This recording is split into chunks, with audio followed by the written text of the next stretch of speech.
This is not a good scene at all. This billionaire is inside this sex suit. There's dildos everywhere. There's chains, ropes, all kinds of shit. And he's dead. He's bloody.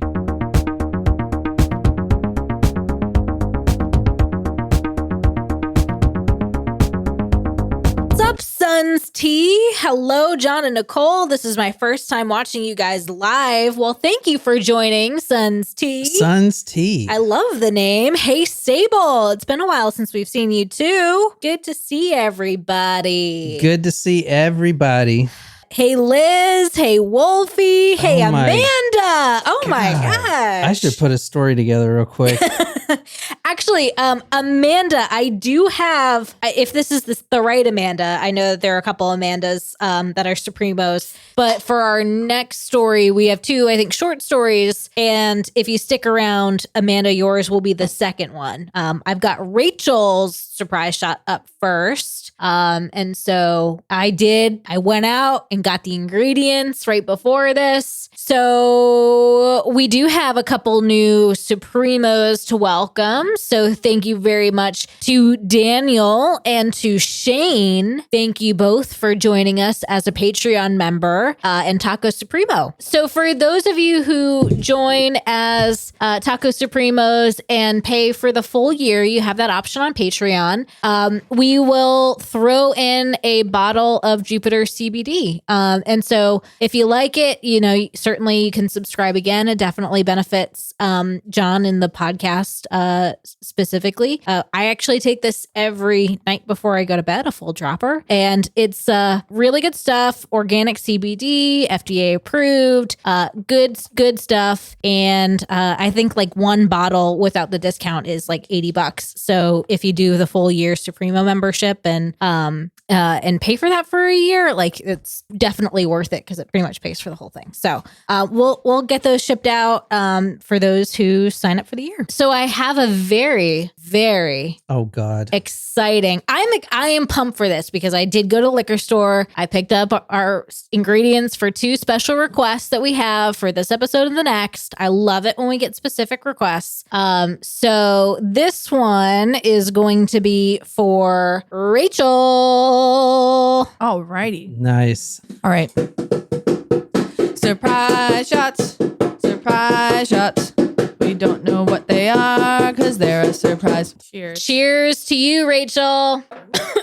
Whoa. I don't know what to think. It kind of tasted like strawberry yogurt, but also cough medicine, but in a good way. It didn't burn, but it just tasted shit. You're close. You're on the right track. With cough medicine? No, with the strawberry yogurt. Is it a chocolate covered strawberry shot? No. It tastes like those frozen strawberries that you have in the freezer. The chocolate ones. A little. The like low fat ones. Your fruit is close, but not correct. Raspberry? No. Blackberry? Blueberry. Yellowberry? Blueberry. Oh. It is actually whipped cream vodka with a healthy splash of blueberry Red Bull. Oh. Blueberry Red Bull? Yeah. All right. Tonight we're going across the street from the Geneva Museum of Natural History. I showed you the apartment. And in this said apartment, this is it right here. One more time. The very top floor is what this man owns tonight. We're talking about this man right here. Can you describe him? An important businessman. He has a power stance and a big red tie. Okay, so if I didn't tell you that he owned the buildings, would you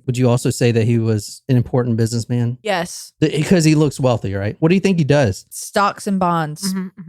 Okay. Banking. Mm-hmm. Can you describe the difference between a stock and a bond? No, I cannot. I'm not gonna lie. I can't. I don't understand how that works, which is 93% of the reason why I'm not involved in that business. Shram says he looks like he does nothing. He just like yells things in a phone and he delegates. Acts like he does things. Do you think he's good looking?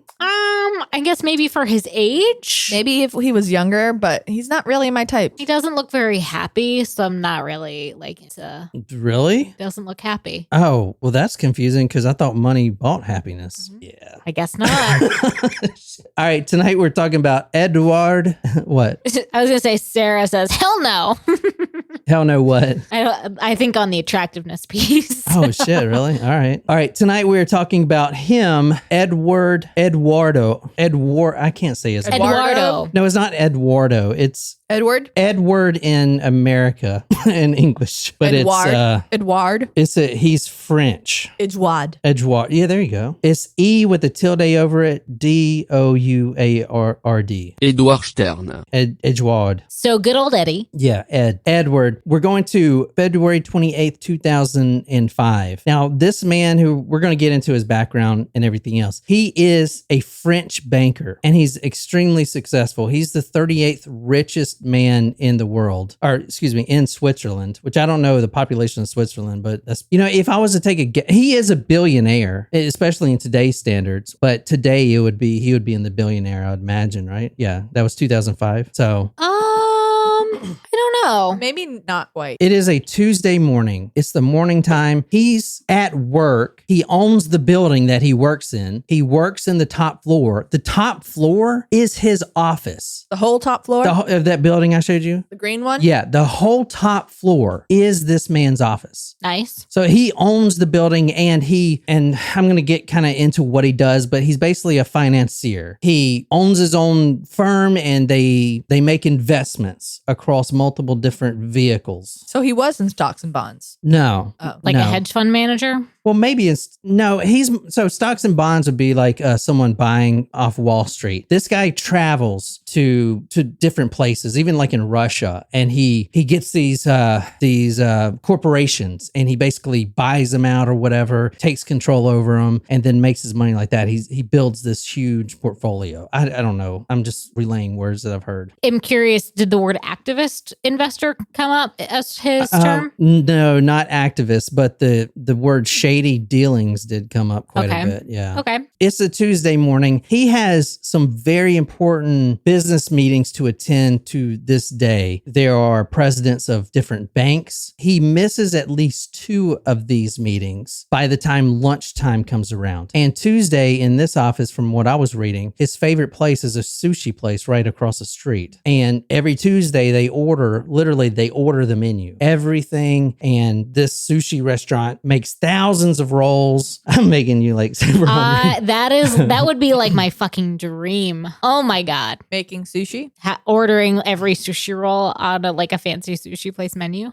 This man, he misses 2 meetings, and his secretary, as well as his co-partner and some other workers there in the building, they automatically know that something's wrong. Yeah, this guy is rich. He owns the building, he owns the company, but he is there every day. Plus his brand new Bentley was in the parking lot. He should be there just like every day. He's the first one there, first one in, last one out. He's there. Bentley is in the parking lot. Where's he at? They search everywhere, every nook and cranny of this building. They cannot find him anywhere. His apartment is literally across the street from the building. We showed you the apartment that I'll show you one more time. Okay. So could he be at the apartment building and just his car was in the office side? This is his apartment building, and he lives up here on the very penthouse. Yeah, he owns the whole freaking thing. True. So they go to his apartment. Now this is some of his coworkers and secretary, and also they have like the his landlady that has the key and everything else. They walk in, they're calling his name, Edward, you here? Nothing's out of place. Nothing is ransacked. They don't get any response. They do see that there's that, for instance, his wallet and his phone is on the side table, so they know he's here somewhere. And the place is big. His apartment's huge, so it takes a while for them to finally go into the room where he is. The bedroom door, which was left ajar, and the lights were shut off and everything else. They push it open and they see what they think is a mannequin. Right? That's what it always is. They think they see what a mannequin on the floor, a bloody mannequin on the floor. They have no idea yet that is Edward, and it would would actually take hours for them to know for sure that it is their friend Edward Stern, the financier, right? I just think that's interesting that that's their first thought. That, I mean, a mannequin, okay, but there's blood around the mannequin. That's just, I don't know. Well, I guess I wasn't there, but I don't think that would be my first thought. Yes, it would. Because so a lot of this story I pull from Vanity Fair. I hardly never get to do that, right? Vanity Fair, which was whose favorite magazine that they found in the houseboat that he broke into. Andrew Cunanan. So anyway, can you read this? It's from the Vanity Fair. From the Vanity Fair, 48 hours after the body was found, a Swiss newspaper, the Tribune de Genève, dropped a bomb. Stern had in fact been murdered, shot 4 times. But the even more jaw-dropping disclosure was that he had been found encased in a flesh-colored latex bodysuit. Okay, well, that one makes way more sense. Yeah. Yeah. So this is the one I pulled up. I don't know if this is the exact model, but that's what a bodysuit is. Is that what they had in Seinfeld? Are you sure that's a bodysuit? It looks more like a Yes, it's blow-up doll. bodysuit. Yeah, I typed in bodysuit. Well, Let me I guess. Flesh covered. I'm just glad this is your search history and not mine. Oh, you can buy them on Amazon. Look at this. Those are there's definitely different. Yeah, that's not it. Let me see. But it does Yeah, remind this me. is it. It does remind No, this is me of the episode of Seinfeld where the mannequin, they think that Elaine is styled. They stole the mannequin style to look like Elaine. So you would think this was a mannequin, right? Yeah, I would. I agree. Yeah, probably. But I would go up to it and ask, why is that bloody? You would go up to it and ask it why it's bloody? Not ask it. What the fuck? Not ask it. But in my head, I would say, why is this mannequin bloody? That's so bizarre. Well, it is bizarre unless you have all the facts. Inside his bedroom were also whips, chains. There was a sex swing rope that you swing on, I guess. And there was dildos. It was a whole thing. So initially, the secretary thought that this was some kind of solo sex act, like maybe choking himself or something. It sounds like he's gone wrong. He's bad, but it's not perfectly good at it. I get you. Yeah. Now this is bad news because one of the richest people in the world who has direct ties to the French government. This is not a good scene at all, right? This billionaire is inside this sex suit. There's dildos everywhere. There's chains, ropes, all kinds of shit, and he's dead. He's bloody. Now they actually Shot 4 times. Shot 4 times. He is shot 4 times. Now this is where it gets interesting. He is shot twice in the head, once in the chest, and once in the stomach. So it seems like the headshots is kind of like an execution. Whoever wanted to kill Edward Stern, the billionaire financier, wanted damn sure to make sure he was dead. And not only dead, they wanted to make sure that his image was ruined. Because his image is ruined. I'm sorry. No one thinks of his murder or death in any other way than he was inside of a sex latex flesh covered suit. That's with a it. room full of dildos and a sex swing. Yes. You know what I'm Can't saying? live that one down. So, whoever did, Doesn't matter how great of a person you were, if you did great philanthropic work. Exactly. Don't matter. Yeah, I guess most people have a say of what they die in. What? I feel like that's actually not the case at all. Well, yeah, you choose your outfits every day, right? unless he. But how do you know that that's the day that? You just have to make better choices. That's right. Always wear good underwear. You can wear the same thing every day. Like Barack Obama wears the same shit every day. The same suit. Mark Zuckerberg, the alien guy, he wears the same shit every day.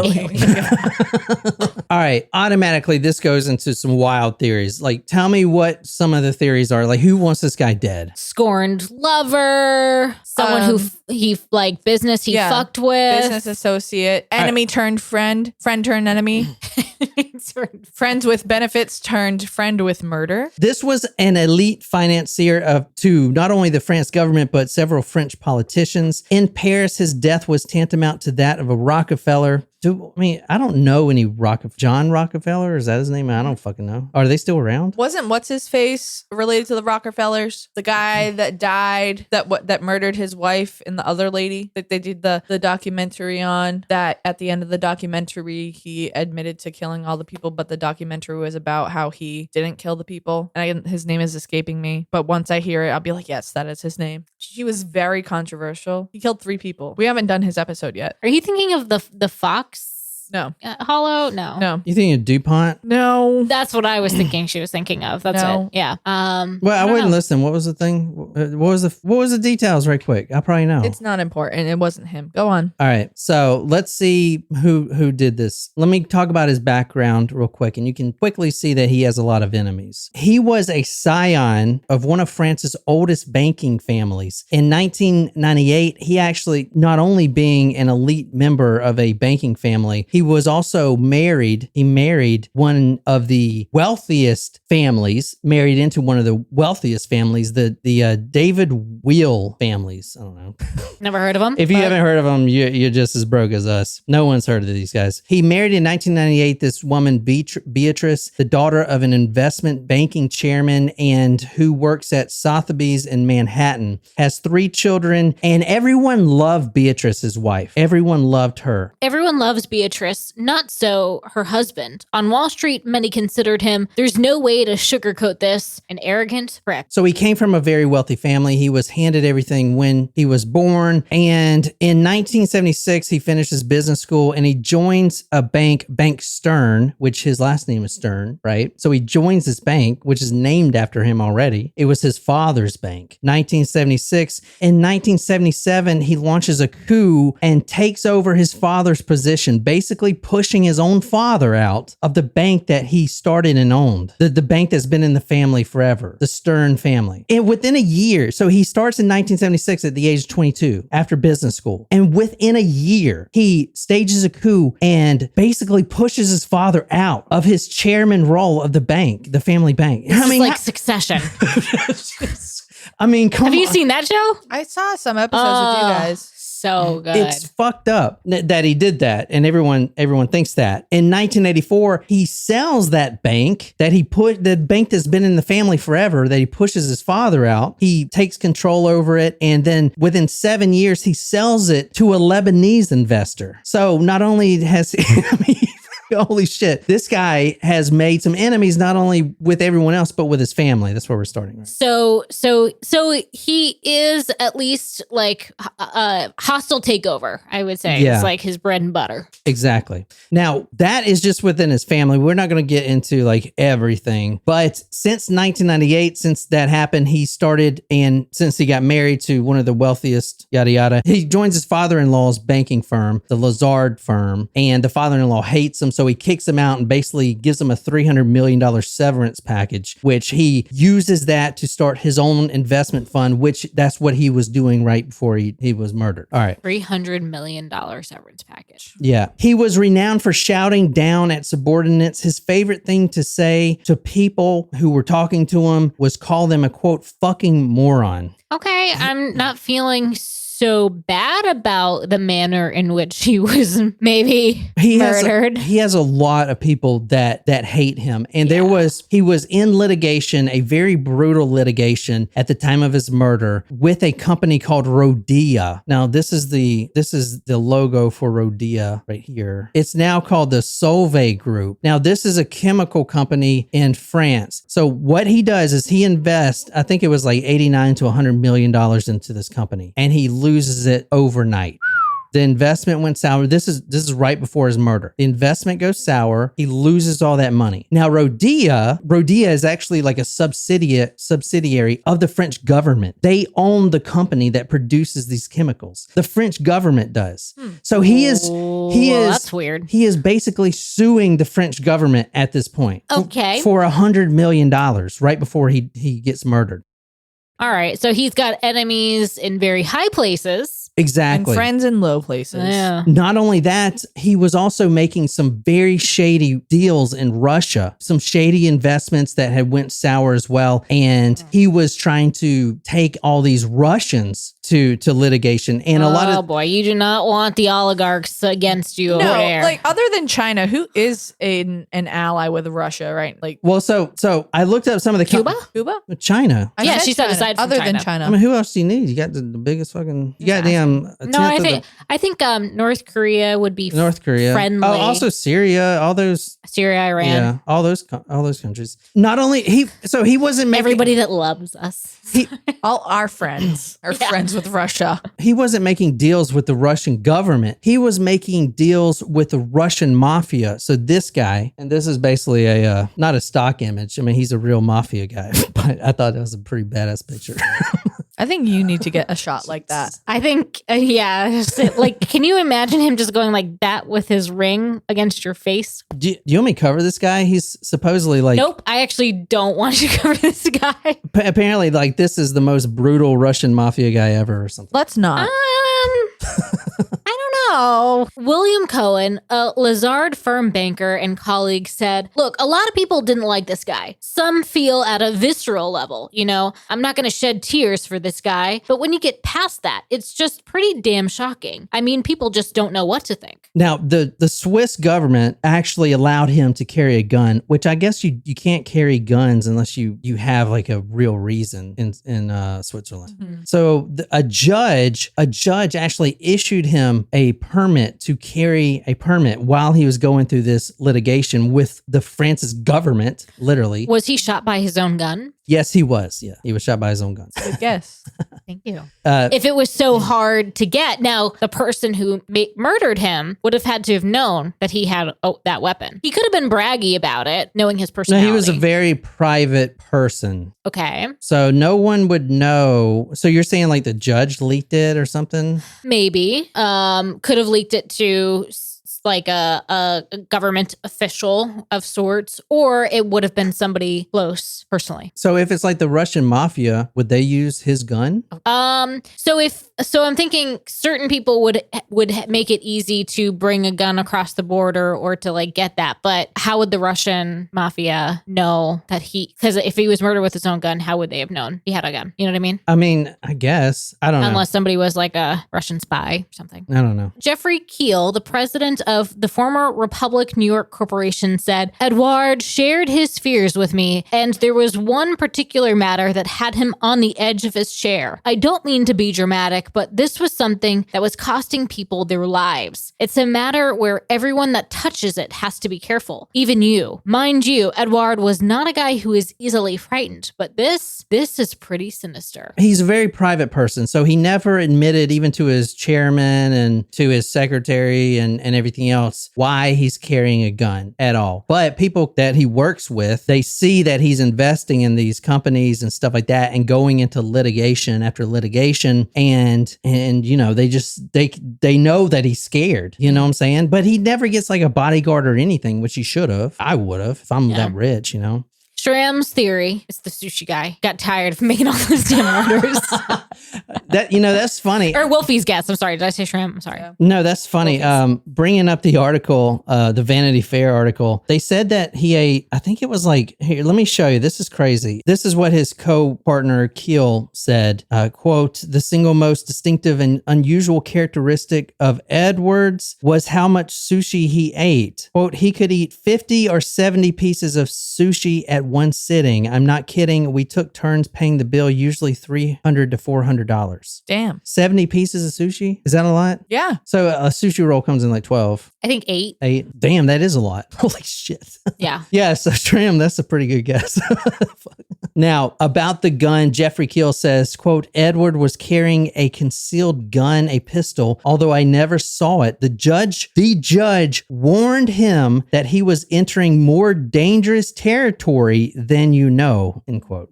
So sounds like a threat. The judge, well, the judge is the one that gave him the license. So he knew that he had the gun. Oh, yeah. Was the judge the killer? No, I'm saying no. I mean, maybe. I don't know. You tell me. You're telling us. That's the whole point of this whole thing that we're doing. I want to give you an eerie experience, Keel says, rising from his chair. He steps to a desk and lifts his cell phone from its cradle. He presses several buttons. I'm going to play you my last message from Édouard. He hands me the phone and I hear Stern's voice, speaking in smooth, unaccented English, in a message he left for Keel on Sunday morning, the day before his death. Whose perspective is this coming from? Unaccented English. Like, does that mean... It's the Vanity Fair writer of this case, the investigator from Vanity Fair? Okay, so in Vanity Fair is published in the United States or England? I guess the United States. I don't know. I just know when I'm reading Vanity Fair, I feel, it's like I'm reading Forbes. Fancy? I made some money. You got to give me a Forbes subscription and maybe Wall Street Journal and just pretend. I don't know. I'm broke. Or like Vanity Unfair, Shram says. Rodea, the company that he was in litigations for almost $100 million that had disappeared, Rodea had misrepresented their company's finances. But it's like a Theranos type thing. Theranos. Yeah. Is that girl in jail? Yeah, I think she's about to be in jail. They should put her in jail with Sam Bankman-Fried, the freaking crypto they guy. seem like a match made in heaven. They should date. The Theranos, isn't that the blood thing? Yeah, the blood. Elizabeth Short or something. Mm-hmm. Yeah, you mean I saw Mrs. that. Steve Jobs? That's what her name is. All right. Anyway, the litigation with the Rodea is really important. One of the executives involved. Now, this company misrepresented their own holdings, so that is worth being sued. Yeah, exactly. So they could be sued for fraud. Oh, yeah. However, one of the executives who was being sued had just been named France's Minister of Finance. Shit. Wow.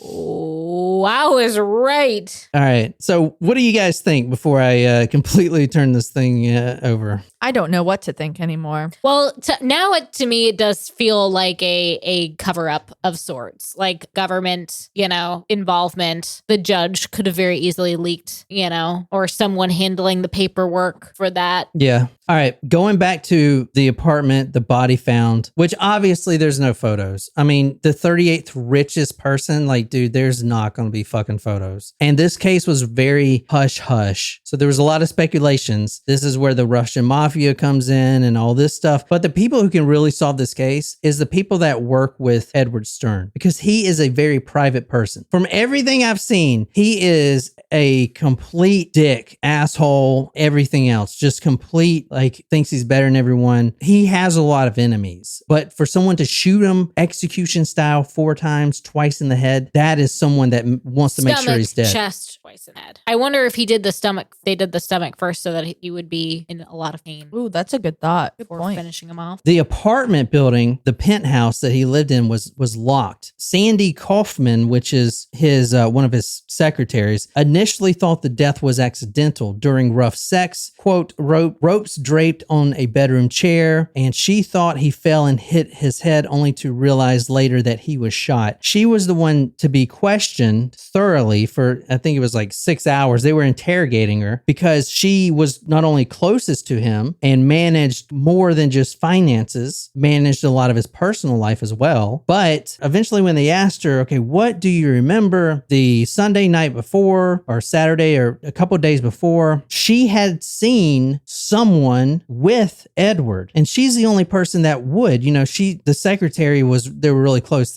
She's been working there for 15 years. She sees a person who Edward, she doesn't know her name, but the person is only known to her as, quote, Slaytex. This woman, the secretary that worked with Edward, did more than keep his finances in check. She kept his personal life in check as well, especially when it comes to the mistresses and keeping said information away from his wife, right? He's got a freaking wife, Beatrice, and 2 kids. Let me show you Beatrice. Was the voicemail important, by the way? The guy was the Vanity Fair person heard? What do you mean? Well, I read that piece, but I don't know what the message said. Oh, we'll never know what it said. Oh. This is Beatrice right here, the wife. Now, they had been I want to mention they had been separated for a year, but no one knew about it. It was that private. However, for years, Edward had been doing what a lot of wealthy financiers and bankers do. They've been renting prostitutes, right? They've been renting mistresses. His secretary, Sandy Kaufman, said she seen this girl and he had mentioned that she was coming into town and her name was Slaytex. So they're like, all right, let's look at Slaytex. They go back and they look into the apartment and they realize that he has CCTV. And then the only person they see coming into the apartment around that time was Slaytex, this woman named Slaytex. That's all they knew, right? I think you were probably right with the first image then that you pulled up of the latex. Yeah. Suit. Now, he has a lot of mistresses, a lot. However, Slaytex, the mistress, she is I'm going to tell you who she is in a second, but she's more than just someone that he hires to, for sexual services. This is her right here. This is her and Edward in Africa, big game hunting.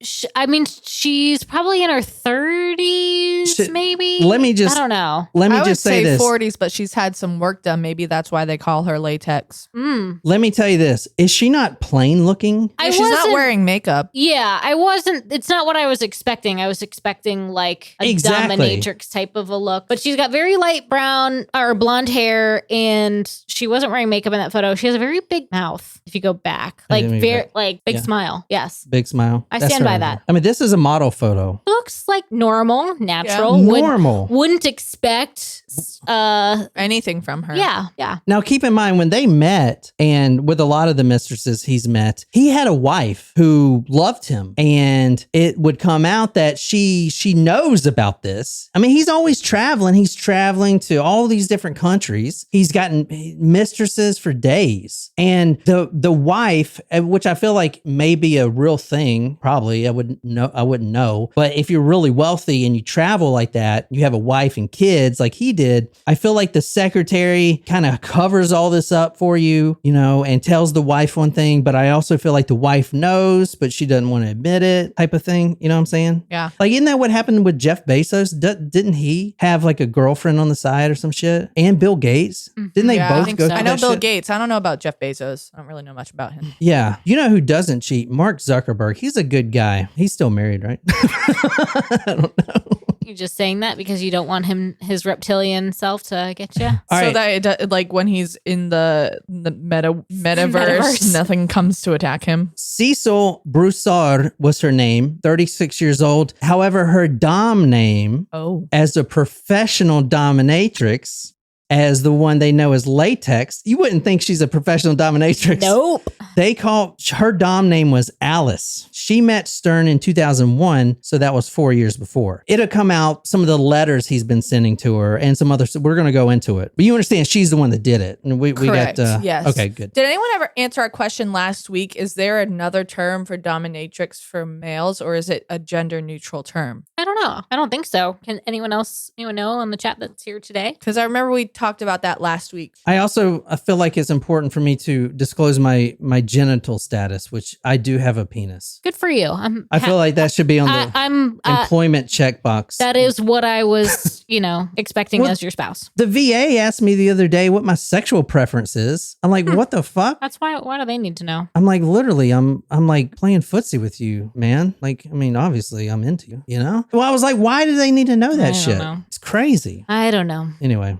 From Vanity Fair, her name is Cecil Broussard. She's 36. She's some kind of an artist, all right. In addition to sculptures she creates in her spare time, her principal employment appears to be as a very expensive call girl, specializing in sadomasochistic sex. She is the troubled daughter of a French advertising executive. So what you read from the Vanity Fair, the tone of it's like her name is Cecil. She's 36 and she's some kind of artist or something, like it's very cliche. Okay, you're this rich guy. You see it in the movies, like this guy's worth $1 billion and the woman that he's cheating on his wife with is some kind of artist. She does sculptures or paintings. Like her dream is what? To own her own studio. She never graduated high school. You know what I'm saying? Like it's very cliche who she is, right? She's a troubled daughter of a French advertising executive. Her parents divorced at 3. She saw firsthand her mother attempt suicide. The mother also tried to kill her and her sister as well.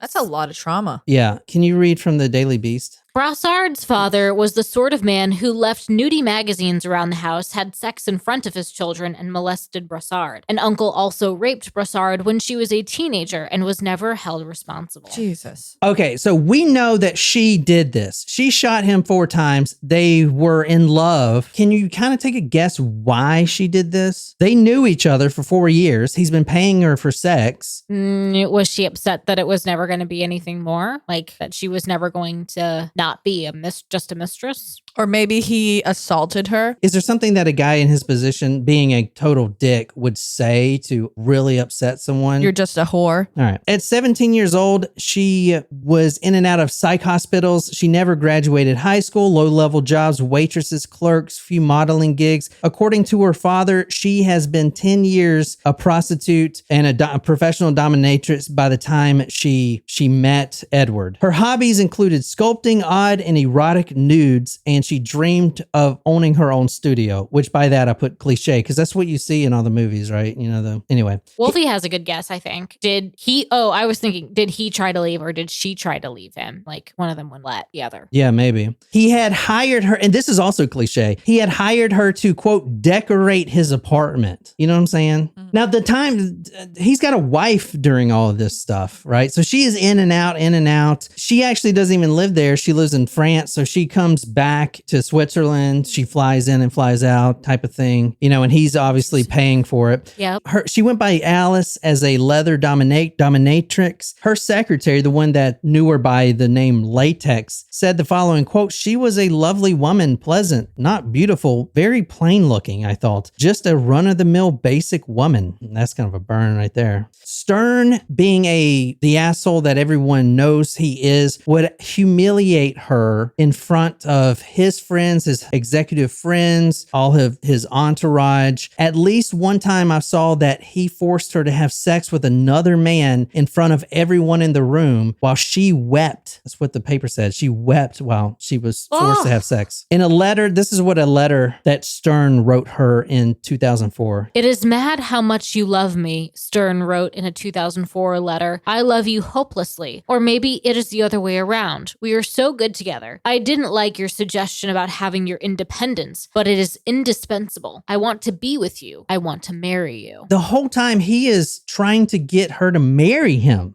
So why wouldn't she? You know what I'm saying? Well, because he's fucked up and an asshole. She got the letter E tattooed on her wrist. She really did love Edward. And however, she was married at the time. She was married to this New York guy. He was, She was married? Yeah, she was married. They're both married. I missed that. I only thought he was married. No, she was also married. And Stern was trying to get her to leave her husband, which was some kind of like New York paper magnate, like Dunder Mifflin type of thing.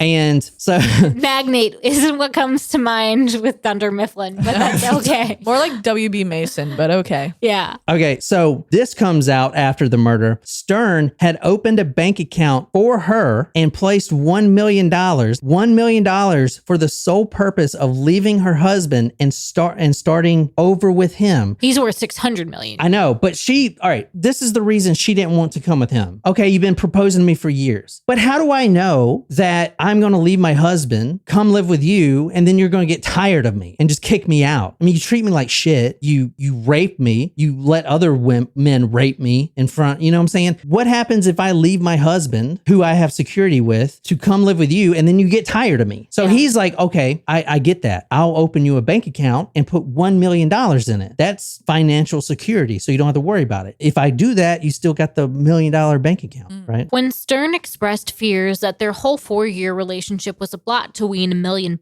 out of him, Brossard comforted him. "I will do the only thing that I can show you the extent of my love. In this, it is the meaning of your gesture that has an immense value," she wrote back. "You will get your $1 million back. This sign that you are loved for who you are and only for who you are." Here's what happens. She agrees. She's like, I'm going to do it. Go ahead and open the bank account. He does. Now, he does this on January 12th. So literally 1 month before his murder, he opens this account, puts $1 million in it, and then she says, okay. But then she just vanishes. She's got this account, $1 million. She doesn't answer the phone. She doesn't respond. Now, the secretary is trying to get a hold, because I guess that's what secretaries of rich billionaires do. They're trying to get a hold of this mistress through any way possible, and she can't. So what do? Because, hey, I said you come live with me and with the $1 million. So they freeze the account. Right. Which, is kind of fucked. I think. I don't know. I can understand taking that step. Yeah. She vanished. Bye. So. Okay, thanks, bye. Stern was morose. I'm never going to see her again, he said. Van Riel wasn't so sure. Now that her account was frozen, he predicted, she'll call tomorrow. And surprise, surprise, she did, said the family advisor. She called Édouard on Friday. There you go. She called on Friday. Can we work this out? Why'd you freeze the account? I was just not answering the phone. My phone died. Whatever.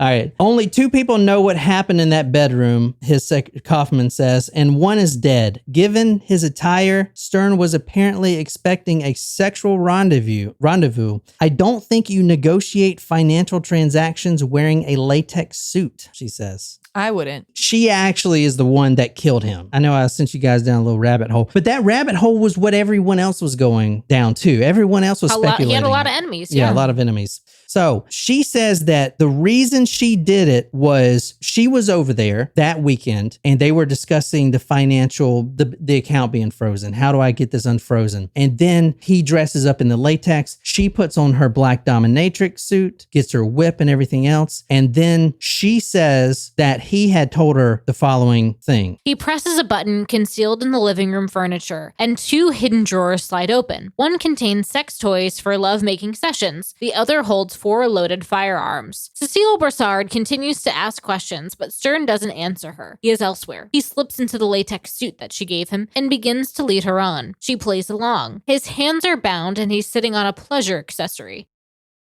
At this point, she reportedly heard him tell her $1 million is expensive for a whore. At this, she grabs a gun and shoots 4 bullets in a row, 2 in the head, 1 in the chest, and 1 in the stomach. Stern falls to the ground. He is actually sitting like on I think it's a dildo, right? On some sort of ledge or something. That's a dildo. I mean, it could be something. Anal beads. Yeah. A butt plug? Quote, $1 million. What? Don't know. I don't know either.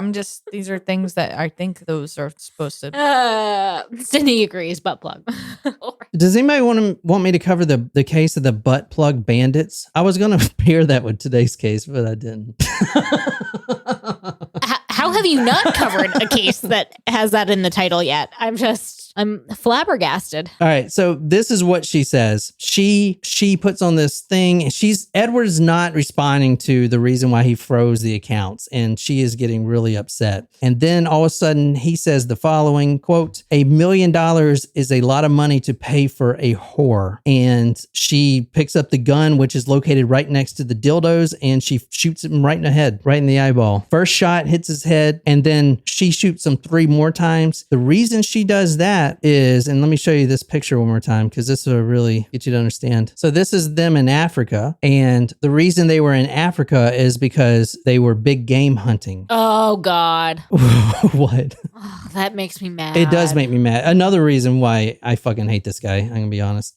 So they were big game hunting, and she says the following. From the Daily Beast, her prince taught her unimaginable things. On an African safari, he showed her that when you hunt down wounded prey, you often need to fire again at point blank range to put an animal out of his misery. So The misery you put it in. Yeah. she would say the following to the National Post, quote, I had the impression that I was shooting a plastic doll, not a person. I shot again because I was afraid that he was suffering. Honestly, she could have got away on that defense. I thought I was shooting a plastic doll, I mean, he looked like a fucking head to toe in a latex suit. Yeah. I don't know. I feel your first image search was accurate. Yeah, right. So she did actually confess to everything. She felt guilty. She obviously loved the man, but the man didn't love her. And In a report to the court, the case psychiatrist explained that Brassard perceived the murder as her victory over Stern, a woman traumatized during her childhood and then again as an adult by a man who manipulated her on the most sensitive of issues, believed she was reclaiming her power. Just as disturbing, by killing him, she made sure that he wouldn't leave her, as his final words suggested that he would do. She was sacrificing him to keep him forever. she sent the dildo, apparently that was in his butt that he was using on himself. He sent that because it was evidence. She mails it in a package to her aunt and uncle who live in Nancy, France, because she wanted a souvenir of him. And the paper says, quote, one can only imagine what her aunt and uncle thought when they opened up the dildo. Yeah, that is not something I would ever wish a family member would ever send to another family member. Look what we got from Cecile. Sacre bleu. I'm gonna be fucking honest, Un man. Dude, I don't. No, it's a baguette. I probably shouldn't say this, man, but dude, this guy deserved it, dude. I'm just saying. I mean, he fucked a lot of people over, and then $1 million is a lot of money to pay for a whore. I mean, the gun's right there. Fuck you, motherfucker.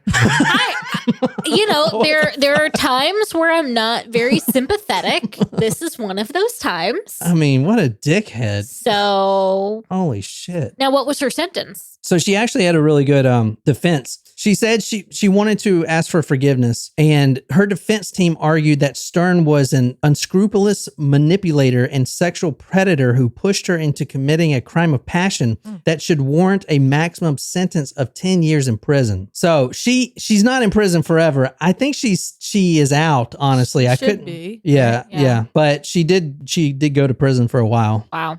But that's the story. Well, I think that was probably I think that was like an appropriate time served. I mean, I don't want to say it, dude, but Someone still got murdered. he was raping her and that's not letting okay. his friends rape her. Like, come on, man. if she had done something in that instance, it would have been self-defense. Yeah. You know what I mean? So it's almost like too little, too late. actually I feel like her defense could have been better because for the things that he did to her, granted a lot of it may have been consensual, but certainly not all of it was. Especially as a prior victim of assault Mhm. from her father and her uncle. Like, isn't that it is a defense. I think you mentioned it once in one of your articles. I know you mentioned it.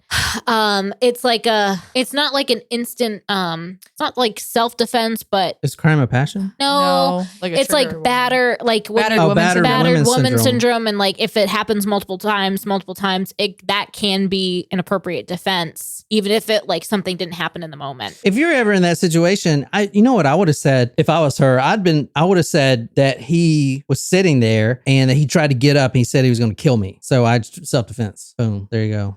Isn't it crazy though? I mean, this is like, Yeah. I mean, you don't treat people like shit. No. $1 million is a lot to pay for a whore. That's pretty Jesus. terrible. That is fucking terrible. He was an asshole. She's sitting right by 4 loaded guns. You know who it reminds me a lot of? Who? Shayna Hubers. You remember she killed her boyfriend? Yes. Because he said something dumb or whatever it was. I can't remember what it was, but he said something or whatever. Was he cheating on her maybe? Yeah, something like that. So she picked up a gun and Hell shot him. hath no fury like a woman scorned. You know what it Remember that reminds one? me of? The last one of the scenes in Moulin Rouge where Christian throws the money at Satine and it's like, here you go, I've paid my whore. But really, in reality, she was trying to like help him out. Yes. We're getting a lot of Chicago references in this Yes. live chat today. Yes. He had it coming. There you go. They were hoping. you could Yeah. Did they? I mean, Sydney had it. Oh. Read it there. I don't feel too bad for him. I mean, he fired his father from his own bank. Yeah. Also who this story reminds me a lot of is those Canadian billionaires that we covered. Remember? Oh yeah. I can't remember their name. The one that you were interviewed about. I can't remember their name. But that guy was in a lot of litigations. He was actually named the most litigated person in the world. Oh yeah. I mean, that is not a good title to fucking have. No, it is not. No, it is not. I mean, I was like doing more research on that. He had everybody. No, so there was this billionaire couple. I can't remember their names. But anyway, this guy had so many enemies, including the Hells Angels, because he was doing pharmaceuticals. And he was actually breaking into the fentanyl market, which the Hells Angels control, I guess. Jesus. It's like, holy shit. And that one wasn't. That's still unsolved. Yeah, that one's still unsolved. But yeah. Yes, that's the one term. The couple found hanged. I can't remember which one. Yeah. And they were hanged to make it look like A suicide. Yeah, the one at their house with the pool. Yes. I know, Yes, but yes, if you dive deeper into it, it was also Was it? No. there was a statue of him like sitting a certain way, like a statue of him sitting a certain way. I wish like someone would make a statue of me. He was positioned in that same way after death. So it kind of crazy. Anyway, I hope you guys like that. All right, well, I hope you guys enjoyed. And until next time, good night, you lovely, lovely people.